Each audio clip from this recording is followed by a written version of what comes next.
If anyone would have said at the end of the 90s that comics would be what they are today and their connection with Hollywood, it would have seemed laughable. Marvel had gone bankrupt, comic stores were closing left and right, the industry had kind of fallen apart.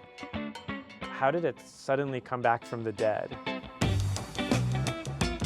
When I was a teenager, my father and I owned a comic book store, and so I was always interested in comics, both as someone who liked reading them, but also as a commercial proposition.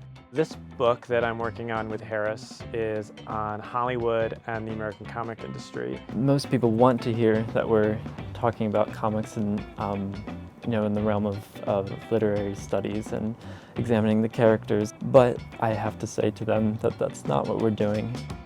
Hollywood and the comics industries have become more integrated over the last decade, roughly. This book is tracing the different ways in which that seems to be the case. Most of the time after the 60s, Stan Lee is just off in Los Angeles. I met Harris last year and was really impressed by his work and wanted to see if he'd be interested in working with me this summer, knowing that he wasn't a crazy comic book fan. In fact, I kind of like that about him as a researcher, so that he wouldn't get lost in sort of the geeky details. Since I don't have as much of a personal connection to it, I can really look at these industries and these relationships and really question what they're doing.